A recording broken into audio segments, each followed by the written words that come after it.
علیکم بچوں، آپ لوگ کیسے ہو؟ خیریت سے ہو؟ Welcome to my YouTube channel Urdu Hub. بچوں، آج میں نے اپنے چینل میں آپ لوگوں کے لیے جس مضمون کا انتخاب کیا ہے وہ ہے میرا پسندیدہ تہوار۔ اور تہوار میں نے جس عنوان کا انتخاب کیا ہے وہ ہے عید الفطر۔ تو آئیے ہم پڑھتے ہیں کہ تہوار کسے کہتے ہیں۔ ٹھیک ہے، تہوار خوشی کا وہ دن ہے جو ایک مخصوص دن کو منایا جاتا ہے۔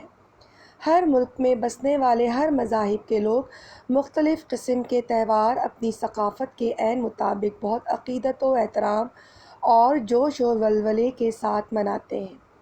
تہوار کی کئی اقسام ہیں: مذہبی تہوار، قومی تہوار اور موسمی تہوار۔ ہم بحیثیت مسلمان مذہبی تہواروں میں عید الاضحیٰ اور عید الفطر کو اللہ کی رضا اور اس کی بڑائی کو سامنے رکھتے ہوئے اور اپنی اطاعت و فرمانبرداری کا اظہار کرتے ہوئے بہت احترام سے مناتے ہیں۔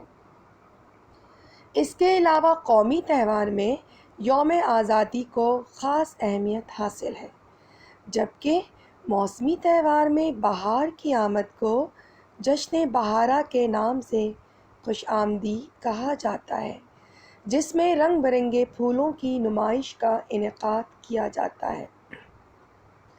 تمام تہواروں میں عید الفطر کو زیادہ پسند کیا جاتا ہے۔ عید وہ اسلامی مہینہ ہے جو اللہ تعالیٰ نے ہم مسلمانوں کو رمضان کے مہینے میں 30 روزے رکھنے اور قرآن پاک کی مکمل نزول کے صدقے میں یہ خوبصورت تہوار تحفے کے طور پر عطا کی۔ عید کے معنی ہیں خوشیوں بھرا دن اور فطر کے معنی روزہ کھولنے کے ہیں۔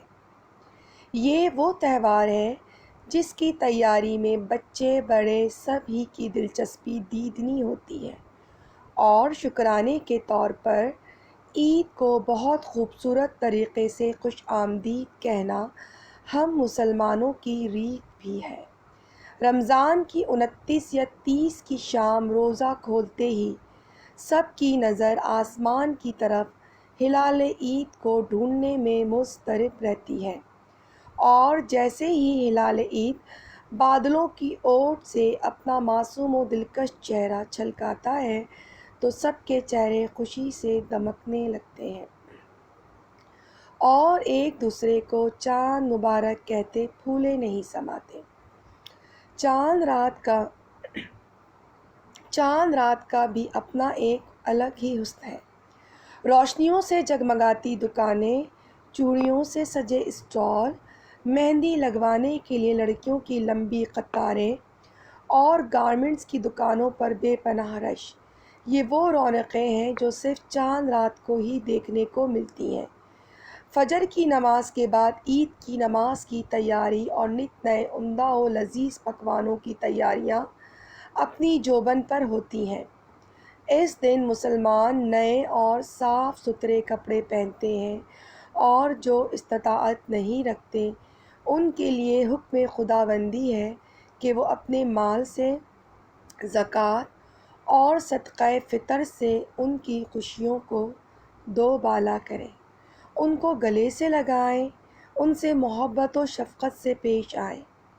عید کی نماز مساجد اور عید گاہ میں ادا کی جاتی ہے۔ نماز سے فارغ ہو کر سب ایک دوسرے سے گلے ملتے ہیں اور عید کی مبارکباد دیتے ہیں۔ عید الفطر کی تقریبات میں نت نئے پکوان مرکزی کردار ادا کرتا ہے، جس میں شیر خورما اور دہی بڑے اپنی اہمیت کو کسی طور زائل نہیں ہونے دیتے۔ عید الفطر بچوں کے لیے ایک خاص مقام رکھتی ہے۔ وہ ان کا پسندیدہ تہوار ہوتا ہے جس کا وہ بے تابی سے انتظار کرتے ہیں۔ نئے دلکش ڈیزائن والے ملبوسات، جوتے، چوڑیوں کے علاوہ عیدی سب سے اہم جز ہے۔ اپنے بڑوں سے اپنی مرضی سے عیدی لینا اور اپنی مرضی سے خرچ کرنا انہیں بڑی طمانینت و تسکین دیتا ہے۔ یہ وہ مہینہ ہے جو روٹھوں کو منا لیتا اور بچھڑوں کو ملا دیتا ہے۔ دوست و احباب اور رشتہ دار و عزیز و قریب سب ایک دوسرے سے گلے مل کر اپنے رشتوں کو مضبوط کرنے کے احساس کو فروغ دیتے ہیں۔ خدا کرے کہ یہ محبت و اپنائیت اور برکتیں ہم سب کو میسر آئیں۔ اہل اسلام کو یہ تہوار مبارک ہو، اہل اسلام کو یہ تہوار مبارک ہو، خوشی سے رقص کرتی یہ بہار مبارک ہو۔